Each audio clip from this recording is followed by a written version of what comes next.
Assalamualaikum warahmatullahi wabarakatuh.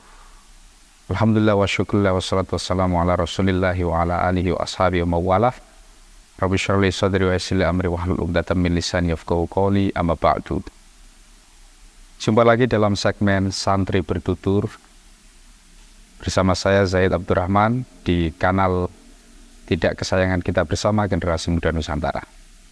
Sahabat, seperti biasanya dalam segmen Santri Bertutur ini tentu akan ada sesuatu yang perlu disoal gitu ya. Tapi sekali lagi ini bukan persoalan bahsul masail, tapi ya memang ada suatu tema yang harus kita bahas. Dan to the point saja karena durasinya harus sesegera mungkin untuk dibahas. Jadi saya harus mengutarakan beberapa hal. Pada kesempatan kali ini sahabat, saya ingin bicara mengenai governing the NU. Ini tema yang sebenarnya gokil sekali, tetapi saya merasa layak nggak sih saya bicara mengenai ini gitu ya. Tapi nggak ada salahnya sebagai warga Nahdlatul Ulama yang sangat mencintai NU dari embrionya, saya kira nggak masalah. Jadi ikuti terus di Santri Bertutur ini. Kita seruput minumannya.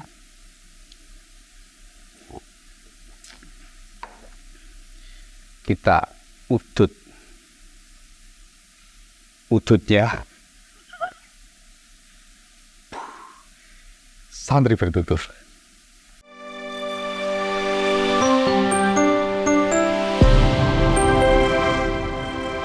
Baik, sahabat, bicara mengenai Nahdlatul Ulama, tentu skalanya sangat raksasa. Karena Nahdlatul Ulama sendiri dari awal lahirnya, penciptaannya, memang sebagai kodrat peradaban. Tidak hanya menyoal mengenai perseteruan saat itu melalui Komite Hijaz, tetapi kodrat peradaban memang sedari awalnya sudah ditakdirkan untuk Nahdlatul Ulama. Maka berbicara mengenai governing the NU, ini sangat erat hubungannya dengan gagasan-gagasan besar dari Ketua Umum PBNU, Gus Yahya. Kita masih teringat beberapa tahun yang lalu, Pramuktamar kalau tidak salah, beliau sempat mendedahkan sebuah manifestasi pemikiran yang tercetus dalam satu buku khas taklifan beliau bernama Perjuangan Besar Nahdlatul Ulama.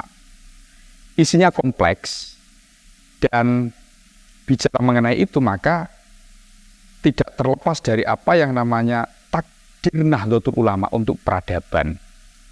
Dan governing the NU adalah sekian tema yang ada di dalamnya. Menarik apa yang kita bahas saat ini, governing the NU.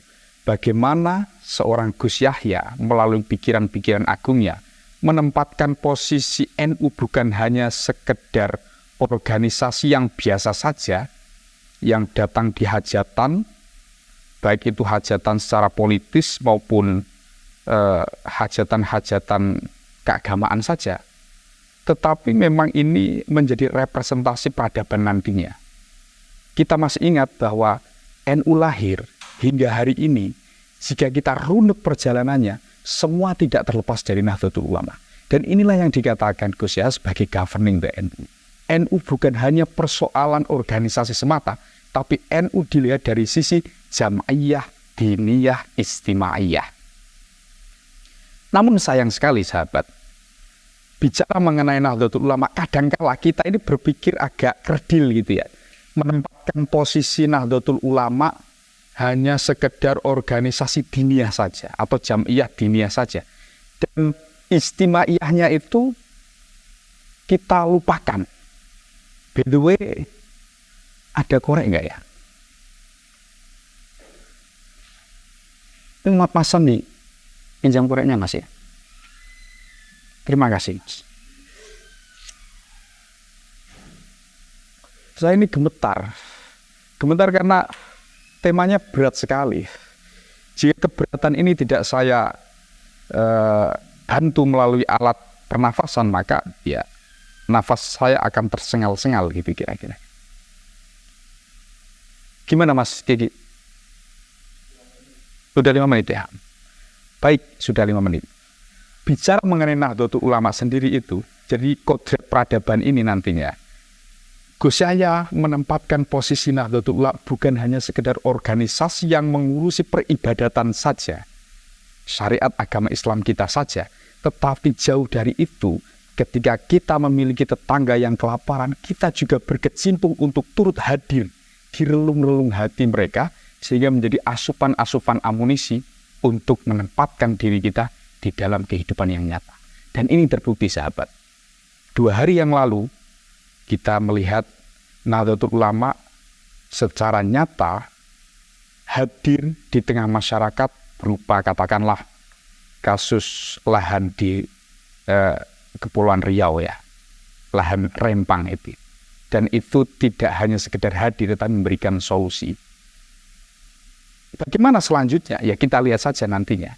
Yang pasti bahwa governing the NU bukan hanya persoalan kita mengeloni SK saja, tetapi NU hadir sebagai bagian dari penataan pemerintahan dari hulu sampai hilir, dari pusat sampai bawah. Sahabat bisa ikuti terus untuk kajian atau artikel mengenai ini di laman peradaban.id. Di dalamnya tidak hanya menyoal persoalan narasi-narasi hasil pikiran kita kemudian kita tuangkan di dalam tulisan itu saja, bukan itu. Melainkan ada persoalan yang lebih sengit, persoalan yang sangat visioner yang akan menjadi laku di dalam kehidupan kita sehari-hari.